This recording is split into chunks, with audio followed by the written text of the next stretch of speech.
Sometimes faith isn't tested by storms, but by voices that sound holy. This is the story of one mother's faith and how heaven spoke the truth. There once lived a 7-year-old girl named Jasmine, bright-eyed, gentle, and curious. She loved dancing in the rain, drawing little hearts in the sand, and humming the gospel songs her mother taught her. Her laughter felt like sunlight, soft, free, and full of wonder.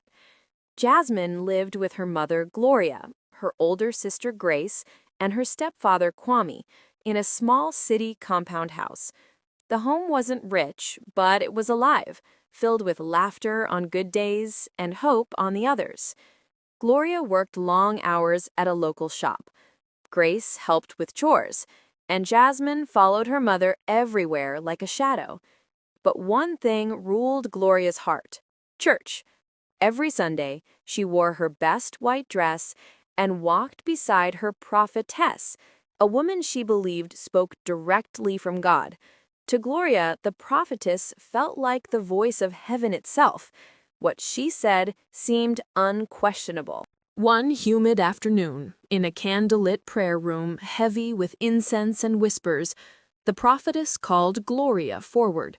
Her voice was deep and commanding as she said, "Woman of faith, the Lord has shown me something. Your husband has done something wrong against your daughter." The room went silent.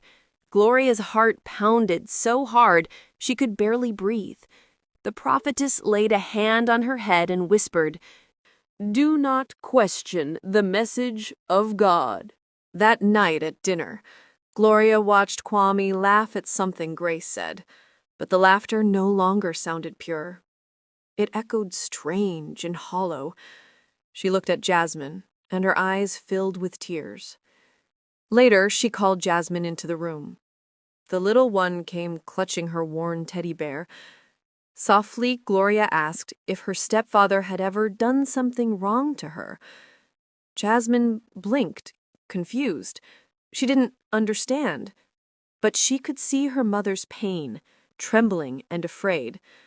To comfort her, Jasmine whispered, "Yes, Mama." That single word shattered their world. From that night, nothing was the same. Gloria's gaze toward Kwame turned cold and suspicious. Kwame noticed. He began to drink more, shout louder, slam doors harder. The home that once held laughter became a battlefield. Evenings brought harsh words and trembling hearts. Sometimes things broke. Other nights, he wept into his hands. Grace learned to keep Jasmine close whenever footsteps grew heavy. Still, Gloria stayed, perhaps out of fear, perhaps shame, and perhaps the belief that leaving would offend God. She told no one about the prophetess's words. Then, one weekend, Jasmine's father, Kojo, came to visit.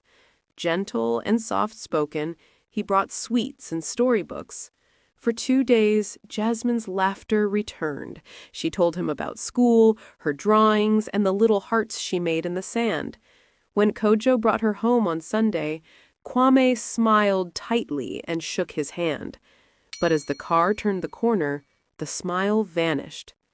"Next time that man steps into my house," he said quietly, "it will be his last."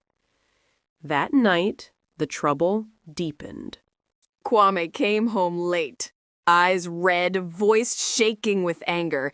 Accusations flew, things crashed. When Gloria tried to calm him, he pushed her aside and locked her in their room.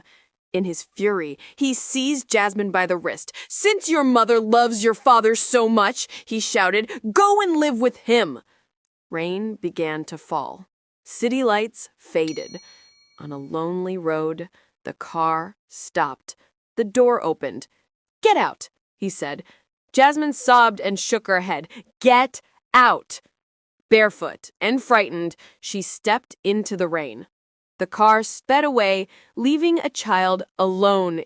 For a moment, Jasmine stood frozen. Then she walked, whispering, "Mama, Mama." Tiny feet on gravel, tears mixing with the rain, thunder rolling overhead. Back home, Gloria realized they were gone. She cried out for help. Neighbors forced the door. She ran into the night, pleading with a taxi, "Please, cantonments, hurry!"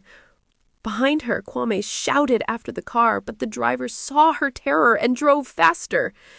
Meanwhile, on that lonely road, a flicker of light appeared. A flashlight gleam cut through the rain. "Jasmine! Jasmine!" It was Grace, running with Uncle Yaw. When Grace saw her sister, she dropped the light and sprinted forward, tears streaming. She wrapped Jasmine in her arms. "It's okay," she whispered. You're safe now." The older sister, Grace, had secretly followed the stepfather that night and saw what happened. She had gone home, got help, and came to find her. Together, they walked to their father's family house. When they arrived, her father, Kojo, was shocked. He picked up his daughter and held her close, unable to believe what she had been through.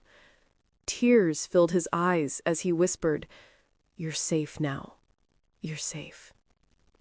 At that same hour, Gloria reached her father's house. Nana Kothi, proud and wise, listened as Gloria, through tears, told him everything: the prophecy, the accusation, the fights, the disappearance. When she finished, silence held the room. Then Nana Kothi stood tall. "Tonight," he said, "we end this madness." He called his sons. Engines roared. Headlights cut through the rain. When they arrived at Gloria's home, Kwame sat on the porch with a bottle in his hand. Nana Kofi struck his cane on the ground. "Where is my granddaughter?" he thundered. Kwame smirked. "She's where she belongs, with her father." That was the wrong answer.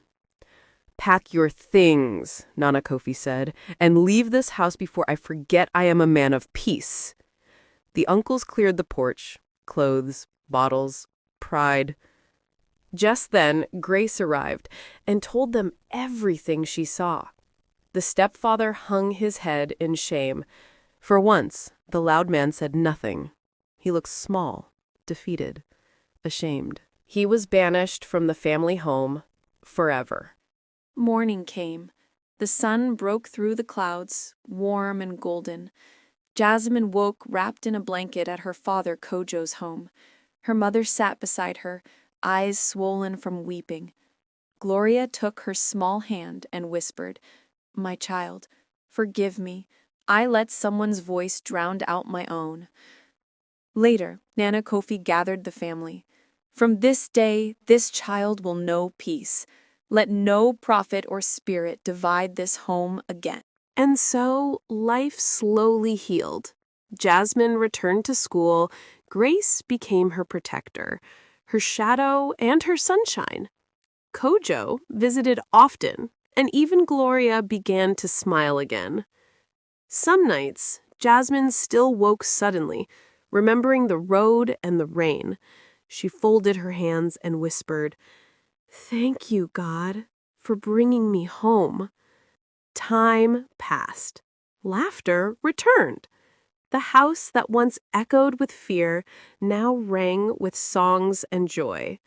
And through it all, a truth remained. Faith should never silence wisdom. Love should never bow to fear.